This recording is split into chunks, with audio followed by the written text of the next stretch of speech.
We are reconvening into open session at 6:56 p.m.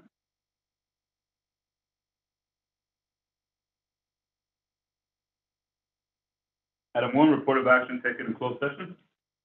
At the regular scheduled Board of Education meeting held on Tuesday, October 25th, 2022, an action item called out from closed session for case number 20 ST 49498. The board took action to approve a settlement agreement in the amount of $480,000 for employee NG 5974106. The correct amount should have read for an amount of $485,000. Let the record show the correct amount for settlement agreement is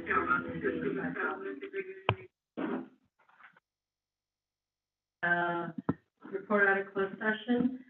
In closed session on a motion by Armando Barajas and a second by Paul Solano, and a vote of 5 members in favor, 0 members opposed, the governing board took action to appoint Evelyn Reyes as assistant principal at Bassett High School, pending employment clearances and onboarding.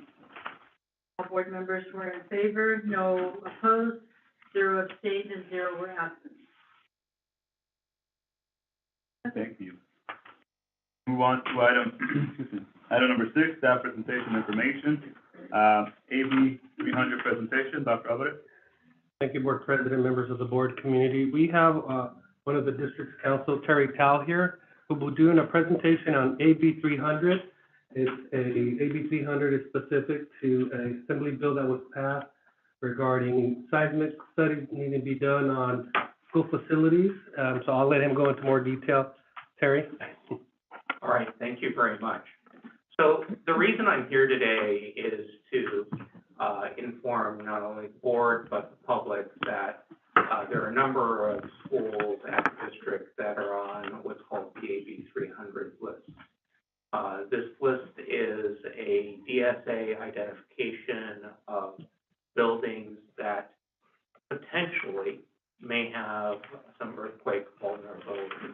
It requires study, it requires analysis, and I assure you that the buildings that are built since the Field Act was passed in 1933 are much safer than any of the buildings that are around. So in the PowerPoint presentation, if we could start the PowerPoint, I have some pictures.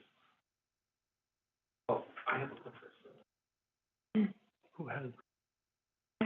Can you play it as a PowerPoint?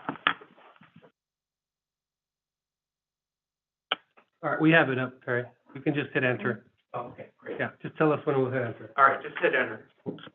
So in 1933, there was a major earthquake in Long Beach. It's called Long Beach earthquake, and a number of schools were destroyed. This is a school over in Compton that is called Franklin High School.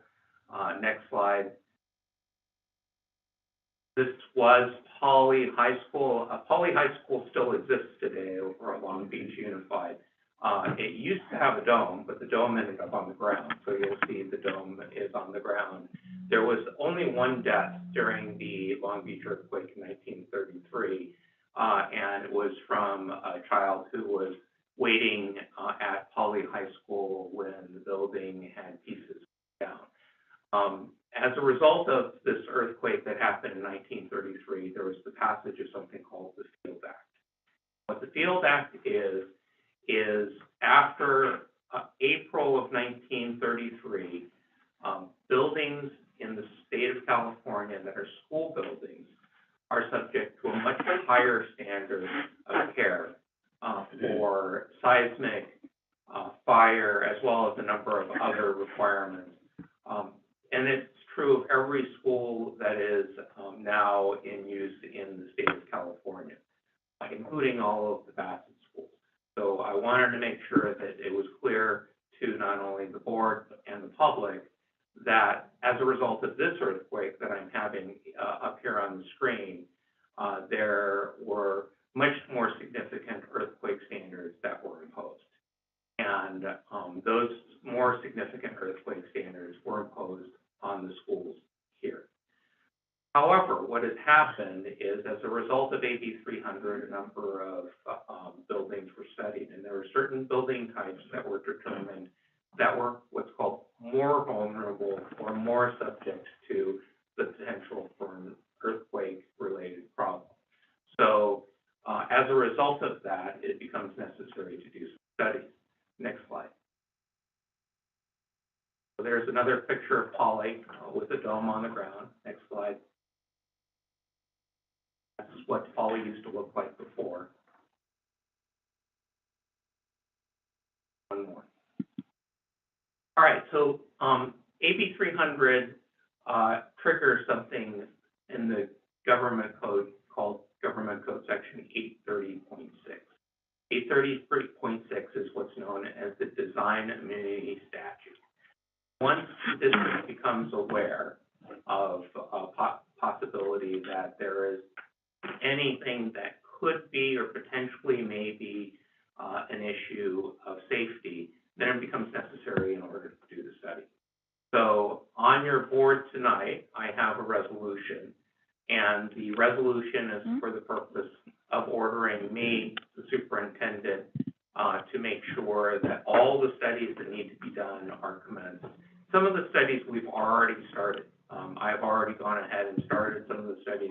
They're actually analysis that's already been done and has been submitted to the Division of State Architect for review.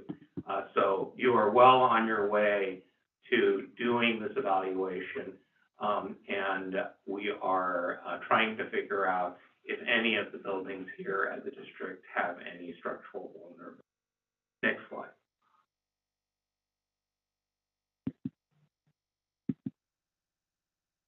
So just a little history on what design immunity is. It's a statute that basically protects school districts from random lawsuits, like slip and fall lawsuits. But it also places on the district and the Board of Education a much higher level of responsibility to do investigations when you become aware of certain items that might be a safety issue. And generally, the place where this information will come from is an architect, structural engineer, or in this case, something that came from the Division of State Architect. I've already covered this. Next slide. You have a reasonable time to do the investigation. You're in that reasonable period once you start your studies.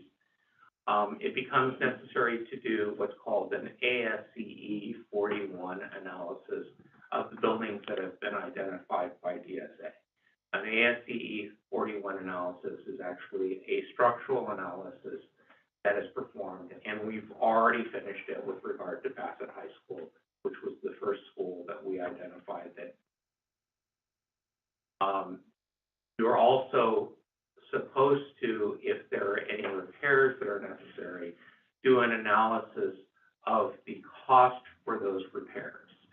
And that is something that then gets evaluated by the state and will eventually become something that becomes the district repairs.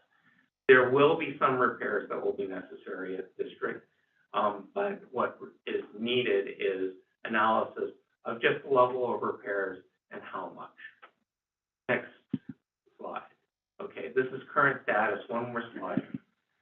So this is the list. I've put it here, and I don't want everyone to be scared. People are going to run up and they're going to say, is my building safe? As far as we know right now, your buildings continue to be Field Act compliant. They're built to the building code at the time and are actually subject to a higher standard than the building code at the time for any buildings that were built at that time. However, the Division of State Architect has identified certain schools and certain structures. So at Bassett High School, 16 buildings were identified. We've studied all 16 buildings. We have DSA reviewing the reports. At Bassett Adult School, 8 buildings were identified. John Julian, 4 buildings. Edgewood, 10 buildings. Sunkist Elementary, 4 buildings. Torch Middle School, 9 buildings. And Van Wig, 9 buildings. So all of these buildings will require some study. So we are focusing on the buildings that are certain building types so that we can prioritize them. So we're looking at Bassett High as the main priority, and moving to Edgewood, Torch, Van Wyck as the next group of priorities. Next slide. All right, this is just kind of giving you an idea of what we're looking at. We're doing what's called the Tier 1 investigation, that's the structural investigation, followed by a DSA review of the Tier 1 investigation. We just submitted your Tier 1 investigation. That's followed by what's called the Tier 2 investigation, which requires a theoretical building design in order to determine the level of repairs that are necessary. So let's talk in terms of what your possible scope is. We've been in analysis with various school districts throughout Southern California. I myself am a licensed architect, as well as an attorney. And we've had situations where buildings are reviewed and it's determined that nothing needs to be done with the building. So it does occur. Some of your buildings may require some repairs, and the worst case is some of the buildings may require, just because of the type of building type it is, complete replacement. It's not clear what it is that's required right now, which is why we're doing the study. And it's not the buildings are catastrophically dangerous. It is the science is better now. What I usually give an analogy to, and some of you aren't old enough, so I'll give you my old man analogy. There used to be a car called the Corvair. And Corvair was a really cool car when it first came out, but the car was later determined to be what's called unsafe at any speed. So if you were one of the unfortunate people to buy one of the Corvairs, you would then later determine that maybe this is not a car that you want to keep, maybe not a car that you want to then you get rid of it, but you probably continue to drive around in it for a while. You wouldn't just park it in the side and never drive it again. So in your case, same thing. The science has changed. In some cases, the Division of State Architect is going to tell us they would prefer that we replace the building. Now, you're not the only one. This is not a Bassett only. This is throughout California. The number of buildings that have been identified and the number of repairs when the report was first done was over $4 billion worth of repairs. There's not $4 billion in the state that's available to do these types of repairs. So there are many, many, many school districts that are on the AB 300 list that have not done very much. Right now, the state is dealing with something, not at this district, you don't have these types of buildings, something known as, there's a group of buildings known as lift flat buildings that are subject to catastrophic collapse. You don't have any of those. That's what the state's dealing with right now. They're running around trying to fix and get those buildings fixed. But your buildings are not that level. So what we're going to do is we're going to work through them very methodically and get you whatever it is that needs to be repaired and get you through. So next slide. All right, I wanted to talk a little bit about how you're going to pay for all this. You're in a very unusual situation. There are very few school districts that are in your situation, and I'll explain to you how that works. You're still finishing up your last bond, and I think you have about $9 to $10 million left on that bond. Now you're on a new bond, which is roughly $30 million. If you take the worst case scenario, which is all of these buildings need to be replaced, I don't think that that's the case, but let's just take that worst case scenario. If that was the case, it's several $100 million worth of repairs. There are two programs that are at the state. One is called the State Seismic Mitigation Funding Program. most of your buildings are going to be eligible for that program. That will provide you 50% of the cost for the seismic repairs that DSA believes need to be repaired. There's a separate program, which is called the State Financial Hardship Program. That hardship program is a program that will backfill any amounts that you cannot pay for yourself, meaning the moment that you've expended all of your available funds, then what will happen based on your bonding capacity is you will then move into what's called financial hardship, where the state backfills whatever it is that you're not able to pay for. So there's an advantage to trying to get all your projects at once. No, it's going to be disruptive. Right? So we're going to try to plan it so that if you need to do projects, that they're thought through and you're doing them in some sort of comprehensive manner. Probably a multi-year deal. That's probably 6, 7, 10 years of various construction that you're going to need to do throughout the district. So that is where you are right now.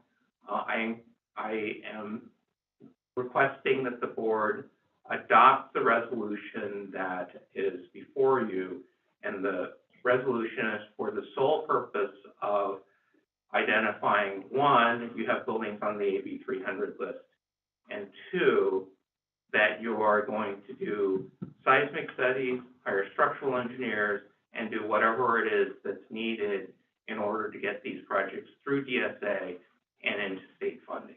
Yes. I know you probably have questions, so I'm happy to answer any of them. Yes, ma'am. On the two, thank you so much for the presentation.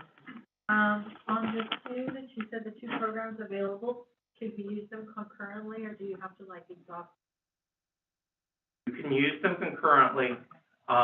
The seismic mitigation program is not a lot of money. What happens with seismic mitigation is, just for example, let's take this room. Let's just say it's identified that some upgrades are needed in this room. All they will pay for is the structural upgrade. So whatever it is, it's in the walls and in the roof. So it's a very small amount in the overall bucket of cost, because you still need to get into the walls, and then you need to fix all the walls, and that's not covered in the seismic mitigation program. So it's kind of a silly way to do it, but it's still funds that are available. There is something called the EB4 program at the state. EB4 is a evaluation that's done of the seismic mitigation repairs. If the repairs cost more than 50% of the value of the building, which is a reduced value, determined by the state, it's like $450 a square foot for reconstruction. Then what the state will do is they will encourage you to replace the building. So that's why we, for example, look at Bassett High School, because it's got a lot of concrete buildings. Those buildings tend to be a little bit more expensive to repair. You're likely to hit some EB4 buildings where the state's going to say you've exceeded the 50% on repair costs. We're going to suggest that you replace the buildings, and this is where it gets interesting. The state will pay for the 50% of the seismic funds, and then when you don't have enough money to backfill, let's say you've spent all of your money doing all of this planning, then what the state will do is, once they know that you don't have enough bond funds available, they will backfill the other 50%. So therefore, you've got 100%, well, you've got the whole amount. So both programs work together along with your bond funds in order to ensure that you get a whole program for each of the schools.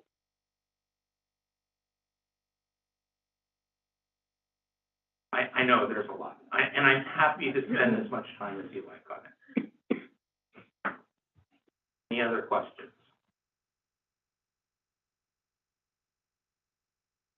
Thank you, Mr. Tao. Thank you very much.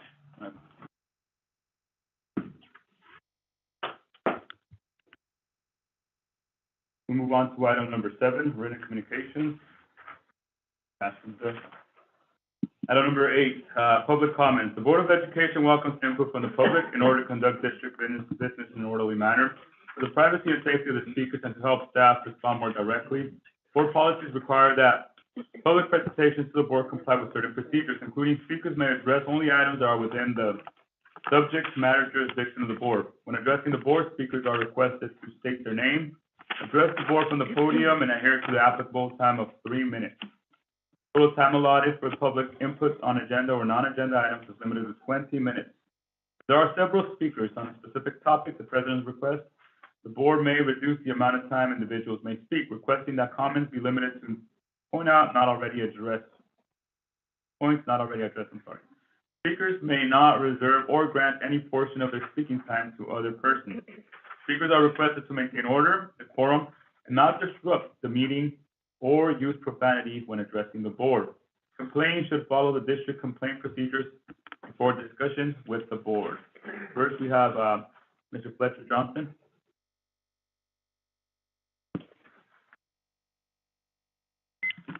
Hello.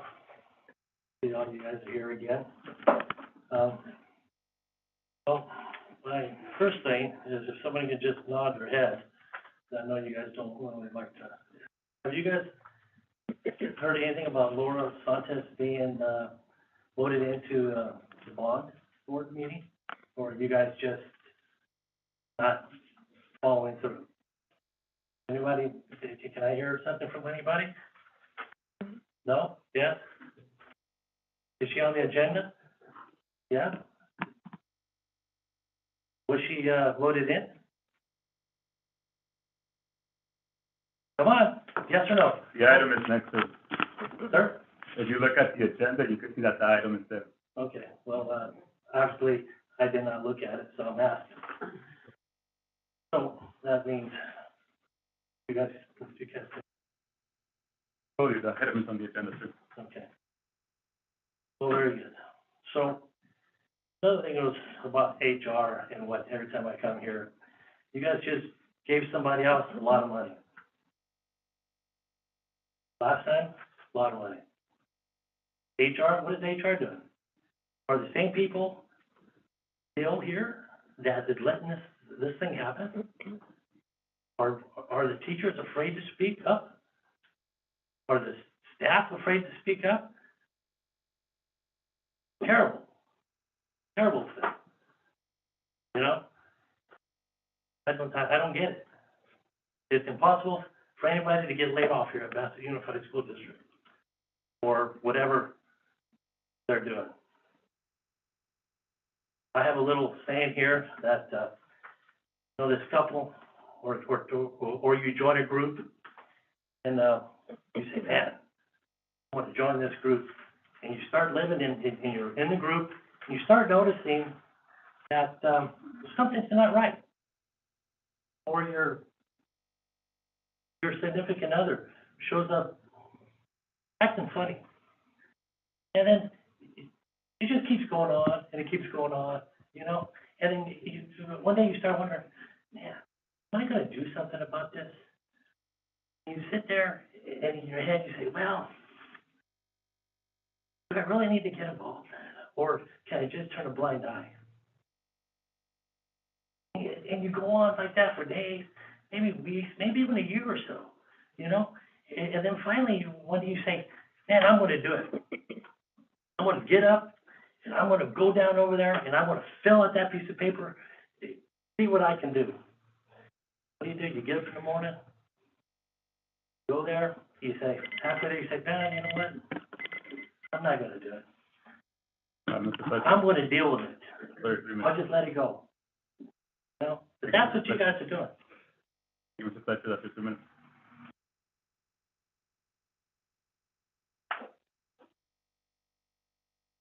I hope I don't mess it up. I think, Yvette?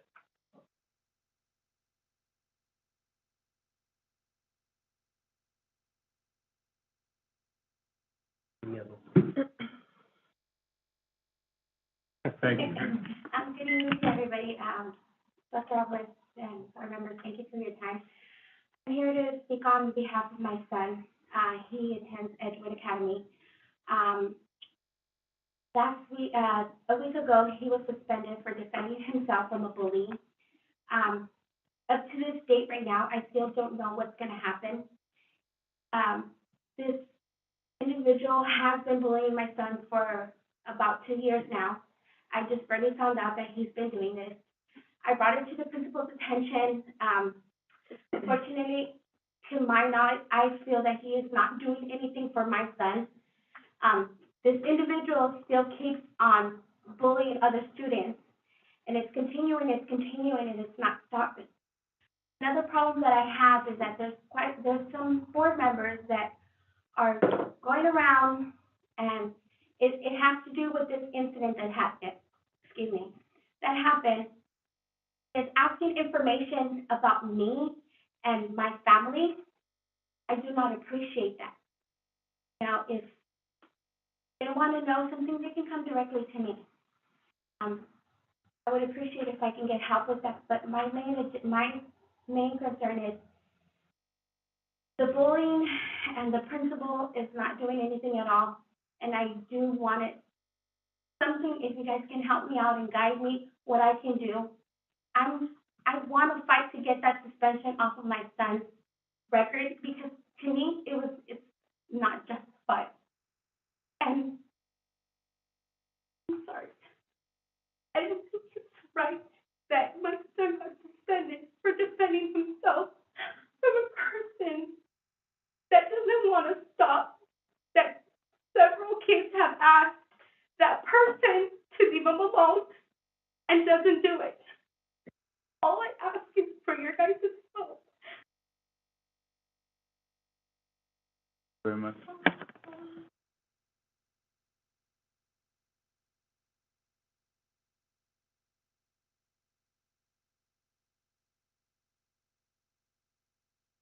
We move on to item number 9, superintendent's comments. Board President Ross, members of the board committee, just a few comments. First of all, just for those of you who may not know, a few weeks back, the board took action to approve a CBO, so I wanted to make sure to formally introduce Maricela Barba, our new Chief Business Officer, who comes to us with a lot of experience in the school district finance, so welcome. We're lucky to have her. The second thing, I just wanted to inform the board, as you've been aware, the district did provide the response to LACO regarding the FICMAC audit that was presented at the last board meeting by Dr. Eduardo. The district did provide a response to LACO for that. I had the opportunity to be at the football game on Friday. As the student mentioned, Bassett High School football team won their second CIF playoff game, and that is a big deal in that they haven't gone this far, from my understanding, since the 1990s. So that's a great accomplishment, especially starting with a new football coach this year. You know, it was a lot of work that went into it, and so I just wanted to congratulate the coach, the staff, and the students. They will be playing this Friday at Linwood at 7 p.m. It is an away game, and so we wish them the best. And if they win, when they win, they'll be back here at Bassett the following Saturday, which would be the Friday after Thanksgiving. So we just want to root them on as they continue to the playoffs, as well as the girls volleyball team at Bassett High School. They won second place in the league, and they're currently in competition for CIF playoffs. Girls cross country again, 2 of the runners are in the top 10 finishers for the league. The boys cross country top runner, first place out of 119 runners in the league competition, and both the boys and girls cross country will advance to the CIF preliminary final races. So the sports continue to do great over there. The cross country, from my understanding, has just been outstanding every year for many, many, many years. So just congratulate the boys and the girls sports as they continue to reflect and the best of the Bassett High School, Bassett Unified School District, and the Olympians. So just want to congratulate them. Reminder that schools will be closed all next week for Thanksgiving break. During the break, the district will in partnership with the Boys and Girls Club. They'll be offering our ELA program Monday through Wednesday at all the school sites. It's an enrichment program offered to all TK through 6th grade students, and it'll be held at the 4 elementary school sites and Torch and say have 6th graders. Anyone out there listening or those of you here who have not already signed up, please visit your child's school for applications and register online. The program will again be offered during the winter break, spring break, and during June after the school session ends. So if you don't need the service this break, there's more that will come if you need it. Additionally, I want to thank the board and everyone else for their ongoing support as we continue to move the district forward and improving the services for our students in our community that we serve. I wish everyone to enjoy your time off for Thanksgiving break. Cherish the families you have and you'll be with during this time, as it is a time for reflection and really is for giving thanks for what we have. So thank you to everyone. Thank you, Dr. Alvarez. Board member comments, item 10. I'll kick it off. First and foremost, I hope everybody has a happy Thanksgiving. Spend time with your loved ones. If you still have them, hug them, kiss them, tell them you love them, because we never know how many opportunities we get to do that. But yes, cherish your loved ones when you have them. Mr. Solano, this is your last board meeting with us, unless anything else happens. In the meantime, I want to thank Mr. Solano for his years of service to the Bassett Unified School District, 20+ years. So thank you for that, sir.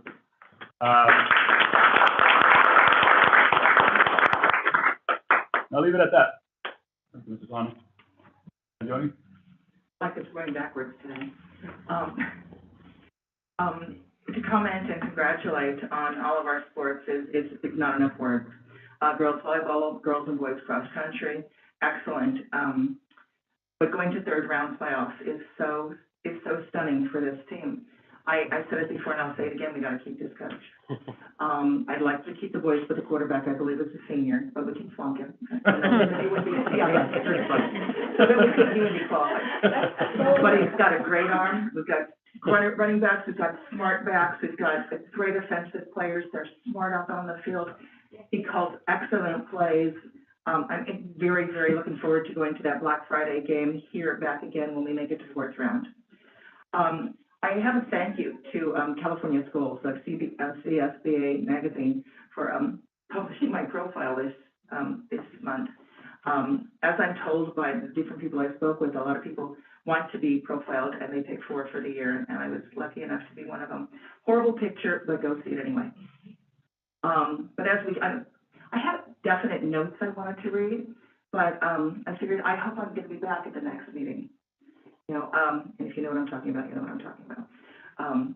Because we're not supposed to get political. But as we come into as we begin the season of miracles, I want us all to be really mindful of all the things we should be thankful for our lives, for our liberty, for our children most of all.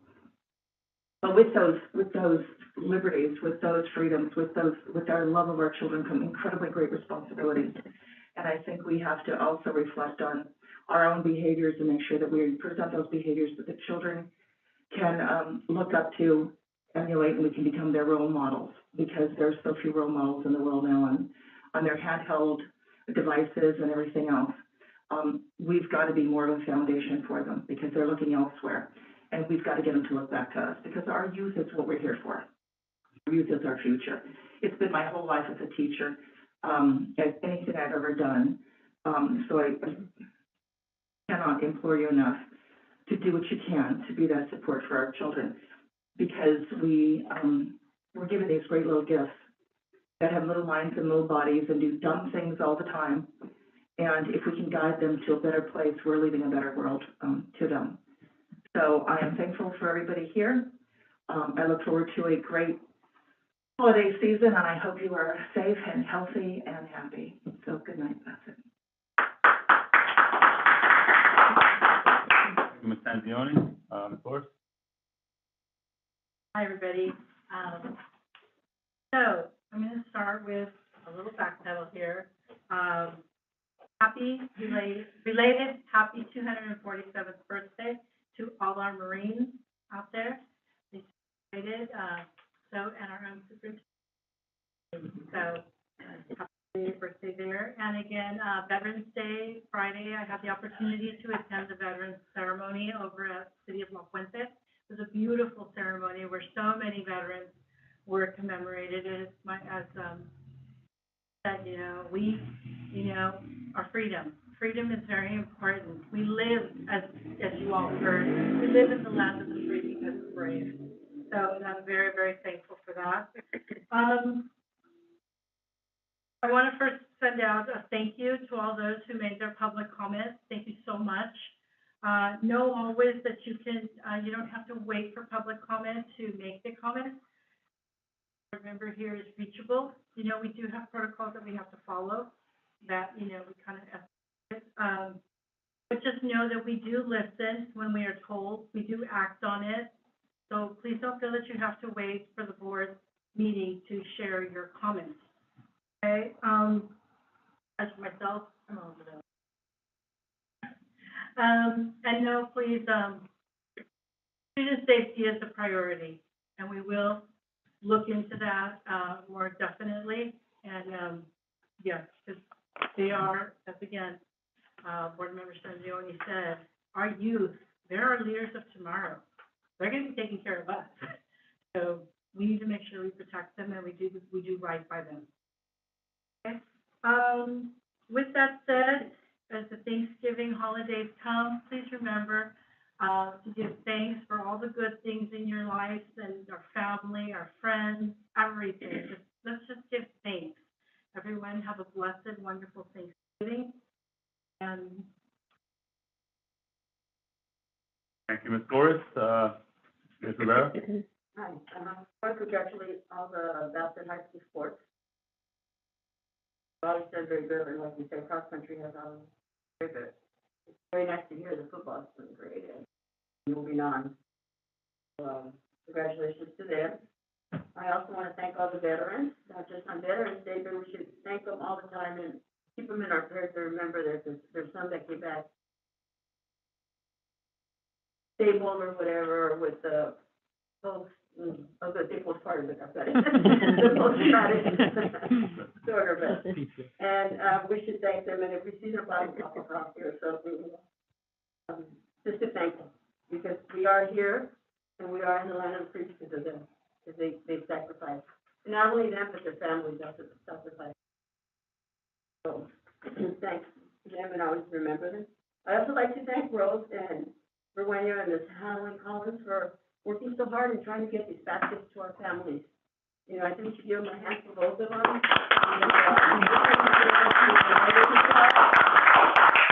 Ms. Collins, that works in Delhaven, but is stationed at our school. And, Ms. Rose Rowena, that is the community liaison. They've always worked so hard to get our families the holiday that they deserve for food and whatever they need. So, and with that, I want to thank Mr. Solano for his 20-something years of service to Boston. I learned a lot from you. Good and bad. So we learned. We had good times, bad times, but we're still here. We're still all together. It's like a regular family. You have good times, you have bad times, but you remember mostly the good times. I want to thank you for all you have done for our children and here our district. I want to end with a happy Thanksgiving to everybody. Be safe. And if you drink, don't drive. Uber it, please. Stay home. So, thank you, everybody. Happy Thanksgiving. Thank you, Ms. Rivera. Last but not least, Mr. Solano. Yeah, some of my statements I do feel, and I wanted to make this statement actually last board meeting. I want to kind of set the record straight on. Maybe the thick my report. But to start, I think I do kind of want to ask Dr. Alvarez about like our process and how we. There's something looking accurate. What do we do in this issue? So my process and what we've implemented is really anytime there's a discrepancy with the reimbursement of travel conference is really to take it back to the individual. Some of the stuff I've seen is, trying to think, exceeded the, after reimbursement that exceeded the allocation of like at $65 a day, go back and say, hey, it's only 65, we have to reduce it. Even though someone may have spent more, sometimes receipts are missing. You know, whatever the issue is, my process is going back to that individual and saying, hey, here are the discrepancies, we need you to clarify, we need you to submit additional documentation or the receipt that's missing or whatever it may be, and then it gets resolved, and then we process it according to our policies of reimbursables and what the board approved for the conference. Thank you for that. And that process would make sense, and I'm happy to hear that every employee in the district is afforded that opportunity. Unfortunately, in this situation that was highlighted in the FIGMAT report, I was not afforded that opportunity. When this specific receipt was brought to my attention, it was well past the point of opportunity we give employees that Dr. Alvarez detailed. The fact is, I immediately sought to address it when I was made aware. I shared that with Mr. Hammerman, one of the key writers of the FIGMAT report. But I went sharing emails, dates, times, detailing the number of times I tried to rectify the situation. It was stated in the report that as a I should know better and essentially not listen to the superintendent. Exactly the opposite of what we're taught and trained in board. When the situation came up, our previous superintendent, Ms. French, asked the employee to check paperwork of 3 to 5 other conferences, check if there were discrepancies. It's a long time issue of mine that I've done, and there were none. Furthermore, I've attended roughly 50 to 70 conferences in my 20 years. There has never been an issue like that. I made a mistake, which I own. This was made much more than it needed to be. I left to wonder why. The employee handled it the way they did, and no one else seems to question those facts. And it is what it is. One other aspect of the report that I will address head on was a comment about me being seemingly demeaning to women. It's a laughable statement.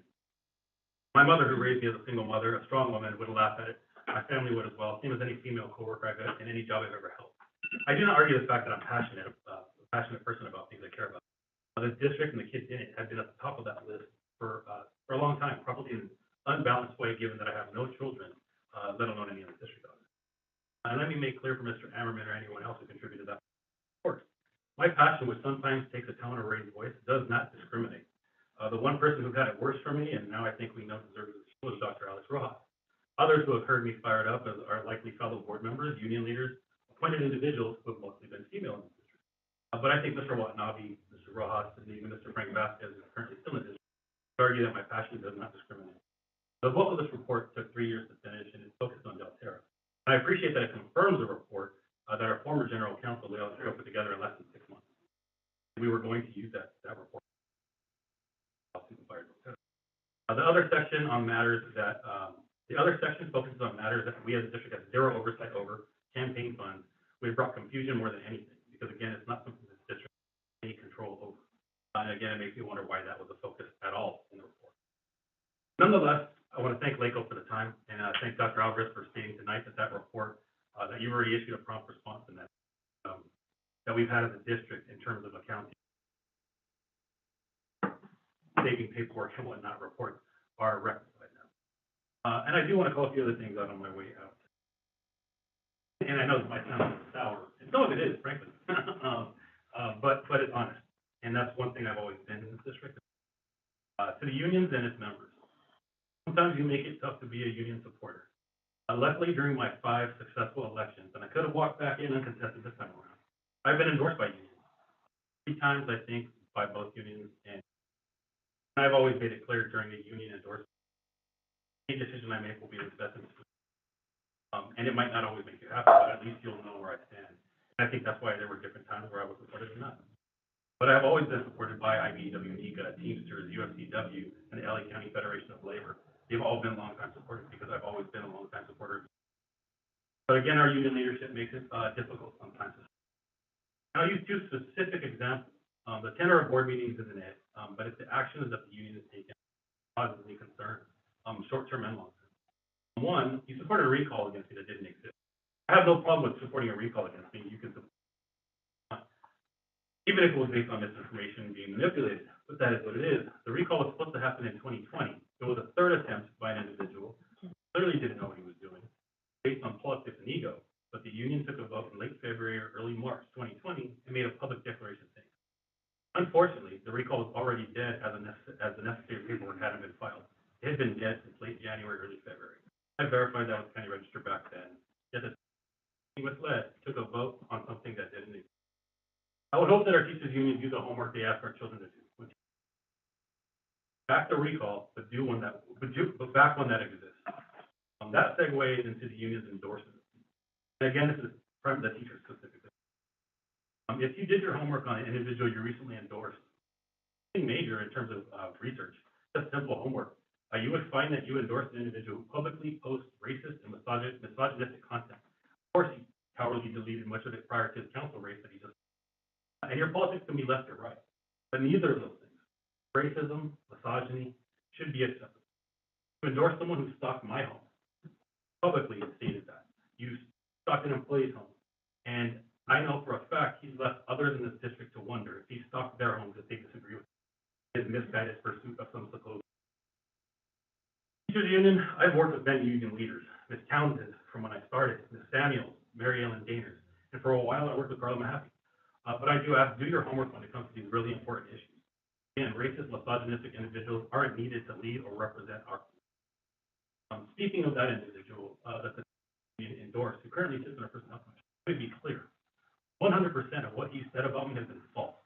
That's been proven in an extraordinary audit that I think some people were pretty upset about. They thought it was going to huge things about me other than something I had already admitted I'd done. It's been proven in multiple rejection letters of his complaints from state and local aid, which I do have copies. Well, the teachers union seems to be blind to it. Thankfully, the community's been battling on what they saw, resulting in 2 last place finishes, one for the school board and one for the council. Just last month, he lodged baseless accusations at our last board meeting towards our superintendent. As with other baseless statements, I'm confident that this is a baseless statement as well. While I point out all of this, I say this sincerely. I hope his daughters never go through the stalking intimidation that he has done to us. On a lighter note, this is my last board meeting. In my 21 years, we have seen some great things. We have also seen some bad things happen in the district. I know, contrary to what a loud but vocal minority say, I've had a hand in some of the good things. Before I came to Bassett, schools didn't have air conditioning. Now they do, albeit with too many glitches that I hope get minimized, but they do. We have seen programs like the Latino Film Institute that expose our kids to an art that they would never have been exposed to otherwise. Started Academic College Signing Day, which was a really awesome experience for our kids. We have had schools that are nationally recognized schools to watch, California schools. I can't and don't take credit for any of that, because it can't happen with one individual, but it did happen under my tenure. I know that as a board, we always get blamed for the bad things that happen in our tenure, never for the good. But I feel proud that I can point those things. Proud to have put Bassett on the map through my work with CLSBA, the California Latino School Board Association, and with NALEO, the National Association of Latinos.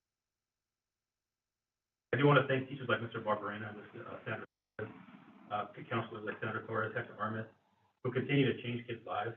I want to thank Betty Wells, Ms. Brockway, Ms. Linda Garcia, Mr. Jers, principals like Mr. Watanabe, Ms. Boyd, and former colleagues like Karina Moreno and Natalie Ibarra, and a long list of others that I haven't named who've changed mine. I hope everyone has a great Thanksgiving, great Christmas holiday.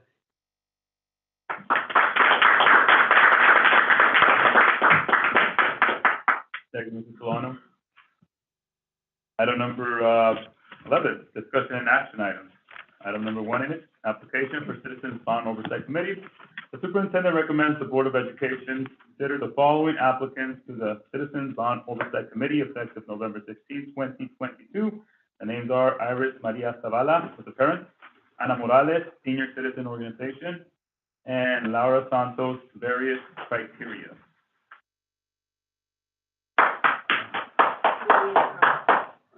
We can do one at a time. Oh, I'm sorry. Yeah. Okay, let's do one at a time then. So, A motion to approve Iris Maria Zavala, parent. motion by Commissioner Flores, and second by Mr. Solano. All right, roll call, Mr. Solano. Aye. Ms. Rivera. Aye. Ms. Jones. And aye. Iris Maria Zavala, 5-0, aye. Congratulations. Number 2, Ana Morales, Senior Citizen Organization. Motion to appoint Ana Morales to the Senior Citizens Organization position. Flores, and then second by Mr. Solano. He was first. Wait, who was first? The other way. Oh, I'm sorry, Mr. Solano first, then Ms. Flores. All right, roll call, Mr. Solano. Aye. Ms. Rivera. Aye. Ms. Jones. No. And aye. Motion carries 4-1. Congratulations, Ms. Morales. And last one, Laura Santos, various criteria. I'd like to make the motion to pull that item from the agenda. Pull it? Yeah. Okay, and I can second, okay. Oh, no, and then second by Ms. Angeloni. So the item is pulled. I don't need to take a vote. Can we get a roll call? Yeah. Aye, Mrs. Solano? And aye, okay, that item is pulled. 0 approved, 5 again, 5 of, sorry, 5 approved and 0, so 5 of, I apologize for that. All right, item number 2, approval of resolutions. Can I get a motion to approve the resolutions? Yeah, I want to do them one by one. Come all together. Can we get block vote on that? Yeah. Yeah, that's And, it.